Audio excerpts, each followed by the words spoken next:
Welcome to Kagna TV. నేను మీ Sangameshwar. Congress party ఇచ్చిన హామీలను నెరవేర్చక డైవర్షన్ పాలిటిక్స్ చేస్తుందంటూ బీఆర్ఎస్ నేత కేటీఆర్ విమర్శించారు. పథకాలు అమలు చేతకాక ప్రజలను మభ్యపెట్టేందుకు ఏదో రకమైనటువంటి రోజుకో కొత్త నాటకాన్ని తెరదీస్తున్నాడు. ప్రజలకు సమాధానం చెప్పాల్సి వస్తుందని సినిమా వాళ్ళపైన, రాజకీయ నాయకులపైన నెలకోసారి 2 నెలలకోసారి ఓ కేసు పెట్టి డైవర్షన్ పాలిటిక్స్ చేస్తున్నాడంటూ బీఆర్ఎస్ నేత విమర్శించారు. మరోపక్క కాంగ్రెస్ ప్రభుత్వం చట్టవిరుద్ధంగా ప్రజా నిధులను దుర్వినియోగం చేసి విదేశాలకు పంపించడం నేరం కాదా?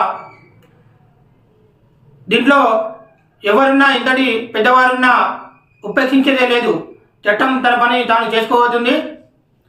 నిందితులైన వారిని అరెస్టు చేసి జైలుకు పంపించడం జరుగుతుందంటూ అధికార పక్షం ఒకవైపు వాదిస్తుంది. ఈ విధంగా నిజంగానే డైవర్షన్ పాలిటిక్స్ చేస్తుందా ఈ ప్రభుత్వం? కేటీఆర్ అన్నమాట నిజమేనా, లేదా ప్రభుత్వంపై అనవసరమైనటువంటి దుమ్మెత్తు పోస్తున్నటువంటి బీఆర్ఎస్ అంటూ విమర్శిస్తున్నటువంటి ప్రభుత్వ పెద్దలు మరియు కాంగ్రెస్ నేతల మాటలు నిజమేనా? వీటన్నిటిపై కామెంట్ల రూపంలో మీరు తెలియజేయండి. ప్రభుత్వం చేస్తున్న పని సమర్థిస్తారా లేదా అనే విషయంపై మీ నుంచి కామెంట్లు రావాల్సిందిగా కోరుతున్నాం. అదేవిధంగా మనం ఎప్పటిలాగే వార్తల్లోకి వెళ్తే, దమ్ముంటే చర్చకు రా రేవంత్, కేటీఆర్ సవాల్ చేసినటువంటి వార్తను చూస్తున్నాం. జూబ్లీస్ నీ బ్యాలెన్స్లో ఈ రేస్పై చర్చకు సిద్ధమే అంటూ కేసీఆర్ సిద్ధమంటూ కేటీఆర్ సవాల్ విసిరారు. న్యాయ వ్యవస్థపై నాకు సంపూర్ణ విశ్వాసం, గౌరవం ఉన్నాయి. కోర్టు అనుమతిస్తే లాయర్లతో 9వ విచారణకు వెళ్తా. తప్పు చేయలేదు, తలవంచను. ఈడీ విచారణకు వెళ్తా. రోషమున్న తెలంగాణ బిడ్డగా ఏ విచారణకైనా నేను సిద్ధం. 50 లక్షలతో దొరికిన వాళ్ళు ప్రతి పనిలో అవినీతే కనిపిస్తుంది. కొందరు మంత్రులు తామే జడ్జిలమని శిక్షలేస్తున్నామంటూ మాట్లాడుతున్నారు. పొంగులేటి కంపెనీకి కోడంగల్ కాంట్రాక్టు క్విట్ ప్రో ఓకేనా? మళ్ళీ అధికారంలోకి వస్తాం, ఒక్కొక్కరి లెక్కలు చెల్లిస్తాం. బీఆర్ఎస్ వర్కింగ్ ప్రెసిడెంట్ కేటీఆర్ తీవ్ర స్థాయిలో ధ్వజం. ఫార్ములా ఈ రేసుకు సంబంధించి ఇప్పటికే గత కొన్ని రోజులుగా నడుస్తున్నటువంటి ఈ వ్యవహారం ఈడీ మరియు ఏసీబీ దగ్గరికి వెళ్ళింది. మరి ఏసీబీ విచారణకు వెళ్తున్నటువంటి కేటీఆర్ ఒక్కరే రావాలని ఏసీబీ కోరగా లాయర్తో వస్తానని చెప్పడంతో నిన్న అది సమస్యగా అనడంతో తిరిగి వెళ్ళిపోయారు. 9వ తారీఖున హాజరవుతానని, అదేవిధంగా ఈడీ ముందు హాజరవుతానని నిన్న 9:30కు ప్రెస్ మీట్ పెట్టాడు. ఒక్కసారి ఆయన మాటల్లో మనం కాంగ్రెస్ ను విమర్శించినటువంటి తీరును మనం ఒకసారి చూద్దాం.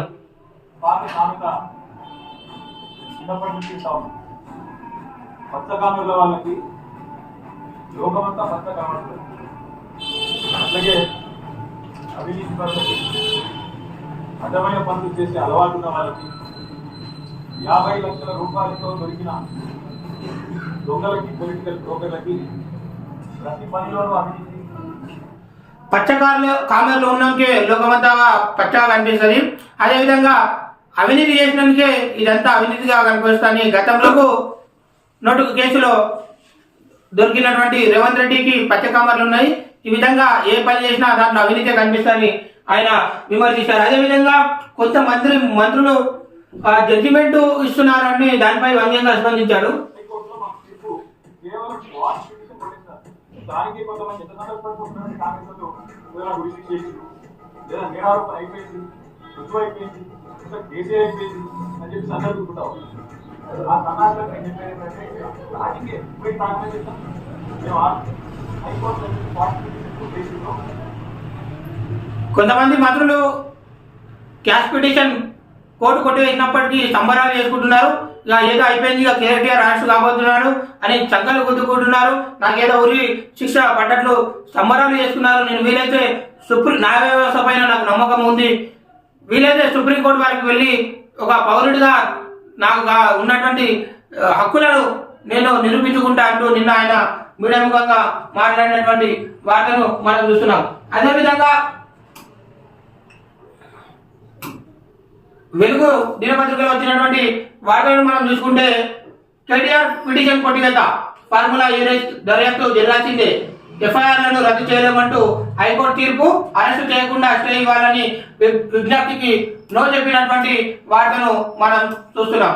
ఈ విధంగా ఈ కేసులో కేటీఆర్ పై తీవ్రమైనటువంటి నేరాభియోగాలు ఉండి కేసు నమోదయ్యాయి. అందుకు ప్రాథమిక ఆధారాలు ఉన్నాయి. దర్యాప్తు ఇంకా మొదటి దశలోనే ఉంది. ఇలాంటి పరిస్థితుల్లో అడ్డుకోలేం.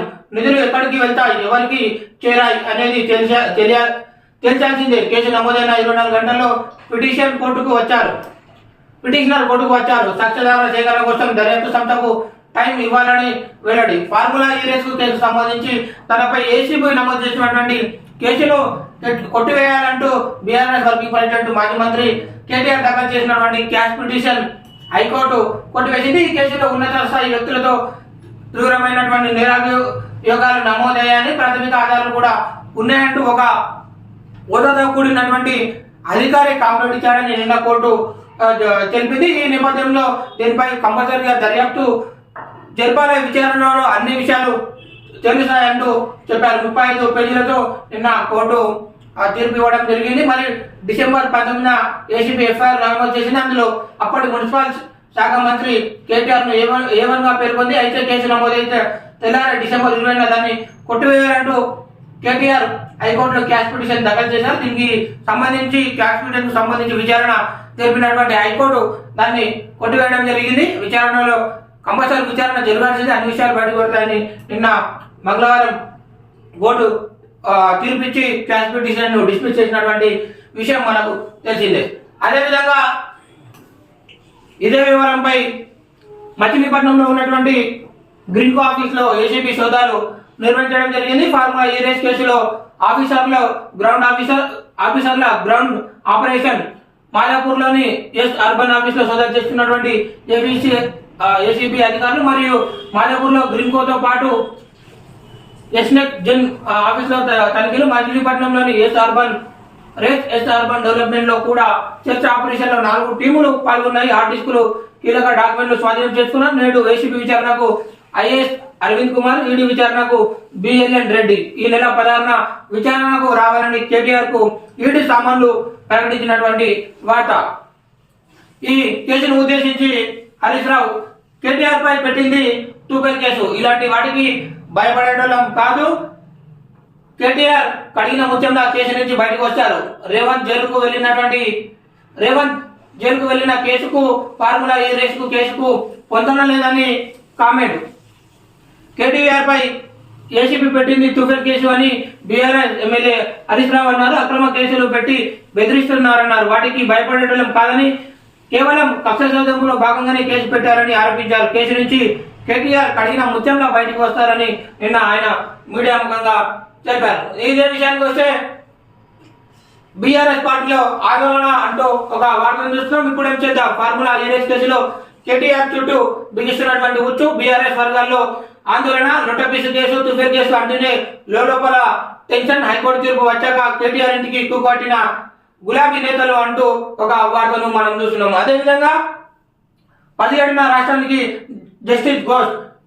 ఈసారి 3 వారాలు ఇక్కడే ఎంక్వైరీ. తొలుత కాంట్రాక్టు అధికారులు, ఆ తర్వాత హరీష్ ఈటెల, కేసీఆర్ ను పిలిచే ఛాన్స్. కాళేశ్వరం విచారణ పూర్తయ్యే అవకాశం. కాళేశ్వరానికి సంబంధించి ప్రాజెక్టులో అక్రమాలు జరిగిన దానిపై జ్యుడిషియల్ కమిషన్ విచారణ వేగవంతం చేసింది. ఇప్పటికే కమిషనర్ ఏర్పాటు చేసిన 9 నెలలు గడుస్తుంది. పలువురు కమిషన్ గడువు పెంచడంతో ఈ దఫా ఎంక్వైరీ పూర్తి చేయాలని నిర్ణయించినటువంటి విషయం తెలిసింది. దీనికి సంబంధించి 17న రాష్ట్రానికి జస్టిస్ ఘోష్ రాబోతున్నటువంటి వార్తను మనం చూస్తున్నాం. ఈ నెల 15న కమిషన్ చైర్మన్ జస్టిస్ పినాకి చంద్ర ఘోష్ హైదరాబాద్ రాబోతున్నట్లు అధికారుల వర్గాలు తెలిపాయి. వచ్చిన తెల్లారి అధికారులతో సమావేశం, ఎవరెవరికి నోటీసులు ఇవ్వాలనే దానిపై చర్చిస్తున్నటువంటి వార్తను మనం చూస్తున్నాం. ఈ విధంగా రాజకీయ వేడి అనేది BRS versus Congress కుమ్మలాటలో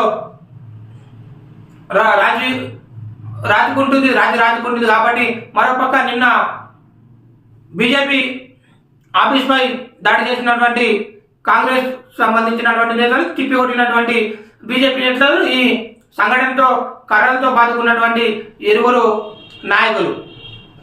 BJP Congress fighting. Gandhi Bhavan కు ర్యాలీగా వెళ్ళినటువంటి బీజేపీ నేతలు అడ్డుకున్న పోలీసులు. కాంగ్రెస్ ఫ్లెక్సీల చించివేత. ప్రియాంక గాంధీపై బీజేపీ నేత అనుచిత వ్యాఖ్యలపై కాంగ్రెస్ నిరసన.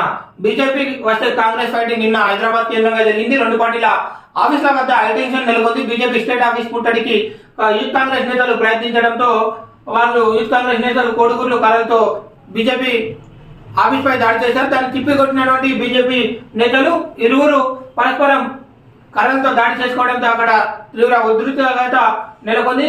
పోలీసులు కలగజేసుకొని శాంతింపజేసే ప్రయత్నం చేశారు. అప్పటికే తీవ్ర స్థాయిలో ఘర్షణ పడ్డటువంటి నేతలకు గాయాలైనటువంటి విషయం తెలిసిందే. మరి దీనికి ప్రతిగా బీజేపీకి సంబంధించినటువంటి యువ నేతలు కాంగ్రెస్ పార్టీ చెందినటువంటి గాంధీ భవన్ కు వెళ్ళి అక్కడ ఉన్నటువంటి ఫ్లెక్సీలను చింపివేయడం జరిగింది.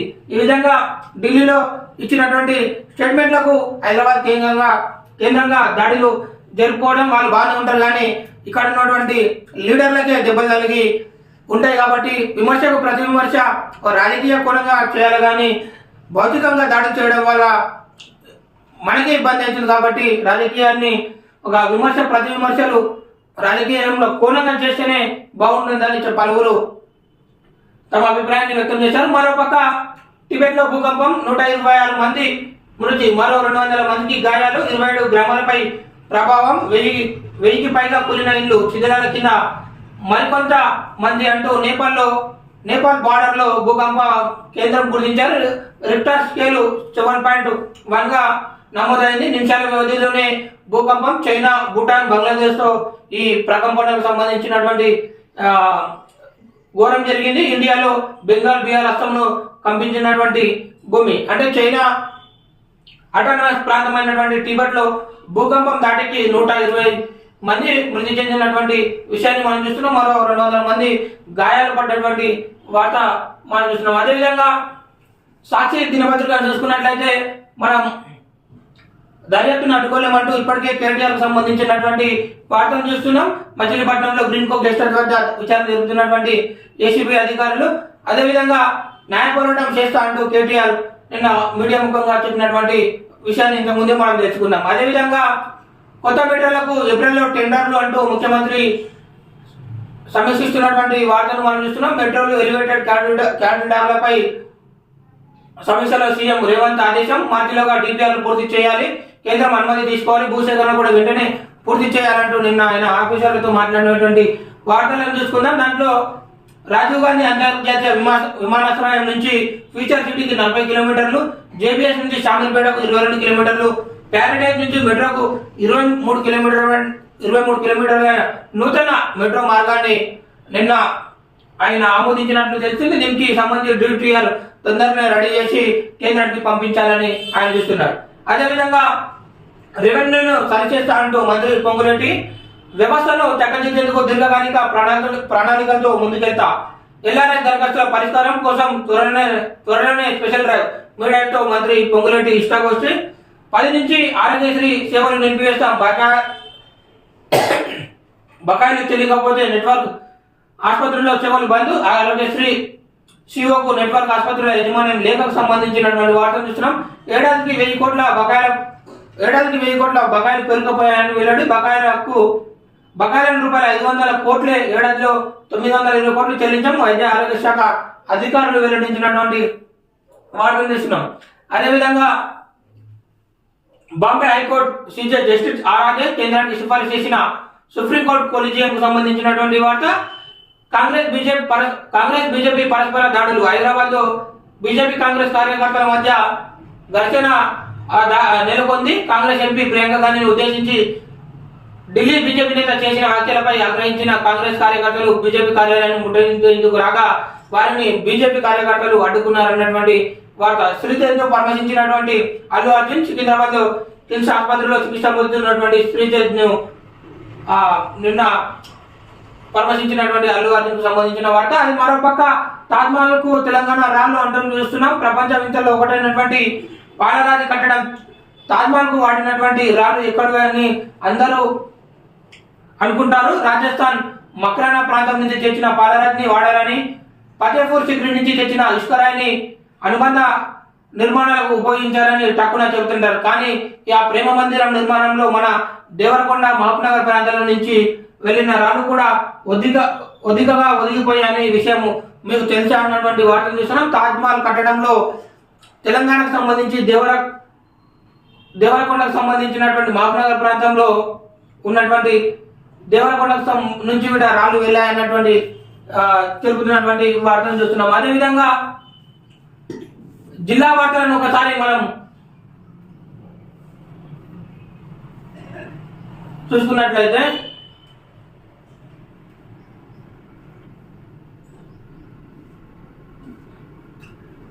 కాకినాడను తోడేస్తారు యథేచ్ఛగా ఇసుక రవాణా. కాంగ్రెస్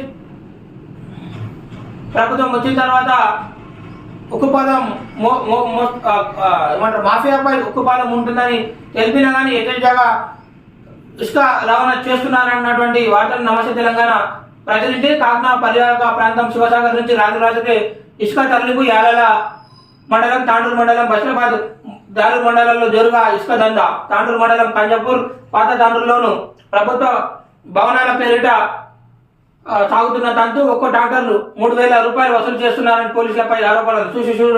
చూసి చూడనట్లు వ్యవహరిస్తున్నారని మైనింగ్ రెవెన్యూ పోలీస్ శాఖలపై ఆరోపణలు అన్నటువంటి వార్తలు చూస్తున్నాం. మామూలు మధ్యలో అధికారులు తనిఖీలు చేయలేదు, మాకు వేరే పనులు ఉన్నాయంటూ నిన్న మైన్స్ అధికారులు తెలిపినటువంటి వార్త. ఇసుక జిల్లాలో ఇసుక మాఫియా రోజు రోజుకు రెచ్చిపోతున్నారు. ప్రధానమైనటువంటి కాకినాడ నది నుంచి ఇసుక తోడిస్తున్నారు, రాత్రికి రాత్రే ఇసుక డంపులు మాయం చేస్తున్నారు అన్న ఆరోపణలు రోజు రోజుకు వెలువెత్తుతున్నాయి. అలా మరి తాండూరు పరిసర ప్రాంతాలలో లక్షల క్యూబిక్ల మీటర్లు కాకినాడ నుంచి రాత్రి రాత్రికి అక్రమార్కులు ఇసుకను తరలిస్తున్నారంటూ దీన్ని కట్టడి చేయాలంటూ డిమాండ్ చేస్తున్నటువంటి వార్తను మనం చూస్తున్నాం. అదేవిధంగా